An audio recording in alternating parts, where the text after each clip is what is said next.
பாதிக்கப்பட்ட அவர் நிற்கணும்ல, அவங்க அம்மா தானேங்க. கடைங்க ஆயிடுச்சு. மரியாதைக்குரிய புதுக்கோட்டை மாவட்ட ஆட்சியர் அவர்களுக்கும் தமிழக அரசுக்கும் ஒரு அவசர முக்கியமான ஒரு கோரிக்கை. புதுக்கோட்டை மாநகரத்தில் இருக்கக்கூடிய வஉசி நகர் அந்த பகுதியை சேர்ந்தவங்க அம்மா.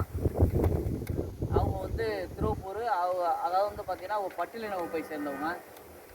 தினக்கூலி அன்னன்னைக்கு டவுனில் என்னென்ன வேலை கிடைக்குதோ அந்த வேலையை பயன்படுத்தி அதில் கிடைக்கிற வருவாயை வச்சு குடும்பத்தை காப்பாற்றிட்டு வர்றாங்க. அம்மா உங்களுக்கு எத்தனை பிள்ளைங்க? 3 பிள்ளைங்க. 3 பிள்ளைங்க. 3 பிள்ளைகளுங்க. அதில் ஒரு பையன் வந்து அவர் பேர் சுகுணனா. சுகுணன் வயது வந்து 35. அவருக்கு இப்போ சமீபத்தில் பொண்ணு பார்த்து திருமணத்துக்கான ஏற்பாடு பண்ணியிருக்கிறாங்க.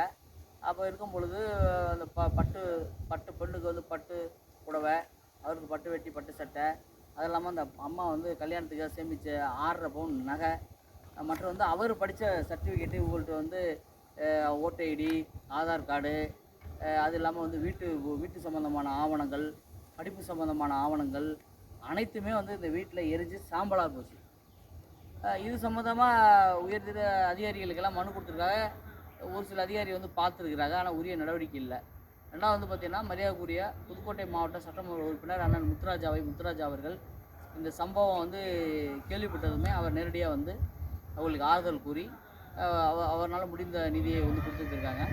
மாநகர மேயரும் அதே மாதிரி அந்த பகுதியை ஆய்வு செஞ்சு அவங்களுக்கு என்ன அவங்களால முடிஞ்ச என்ன நிதியை கொடுத்துருக்காங்க. ஆனால் அது வந்து சந்தோஷம், பாராட்டக்கூடியது, அவர் சார்பாக பாராட்டக்கூடியது. மேலும் வந்து அவங்க தனிப்பட்ட முறையில் செஞ்சாங்க. அரசு சார்பில், மாவட்ட நிர்வாகம் சார்பில் இவங்கள்ட்ட எரிந்து போனால் அனைத்து ஆவணங்களையும் மீண்டும் வந்து வழங்குறதுக்கு வழிவகை செய்யணும். மேலும் வந்து அவங்க சிறு சேமித்து வைத்திருந்த பணம் மற்றும் நகை வந்து பண்டம், பாத்திரம், பீரோல் இந்த மாதிரி முக்கியமான பொருளை எரிஞ்சு சாம்பல் ஆயிடுச்சு. அது சம்மந்தமாகவும் அவங்க வந்து உரிய ஆய்வு செய்து மாவட்ட நிர்வாகம் சார்பில் என்ன உதவி செய்ய முடியுமோ உதவி செய்து அவங்கள வந்து காப்பாற்றணும். அதெல்லாம் காவல்துறையெல்லாம், ஆமாம், காவல்துறை சார்பாக யாரும் வந்து பார்த்தாங்களா? என்ன எதுவும் செய்யாது. இப்போ உங்களுக்கு என்ன செய்யணும் அரசாங்கம்?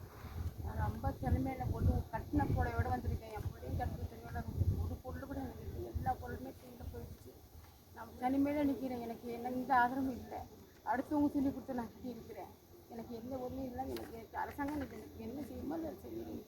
ரொம்ப கஷ்டமான சூழ்நிலை இருக்கிறேன். எனக்கு செய்கிற அரசாங்கம் தான் எனக்கு செய்யணும். ரேஷன் கார்டெல்லாம் இல்லைன்னா ஜாமான் வாங்க முடியாது. ஒன்றும் வாங்க முடியாது. ரேஷன் கார்டு இல்லை, ஆதார் கார்டு இல்லை, அவங்க அப்பாவுடைய தெரிஞ்ச சர்டிஃபிகேட் எல்லாமே எடுத்து போயிடுச்சு. ஒரு பொருள் கூட என்னோட இல்லை.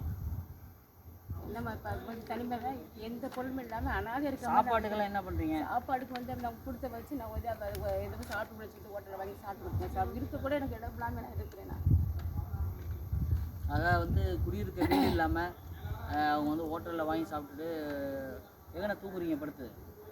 அடுத்து இவங்க அங்கே அப்பா இல்லை, பக்கத்து வீடுகளில் ஊசியாக தூங்குறாங்க. அதுவே பெரிய அவமானமாக இருக்குது, பெரிய மன உளைச்சலாக இருக்குங்கிறாங்க. அரசு வந்து உரிய முறையில் நடவடிக்கை எடுக்கணும்.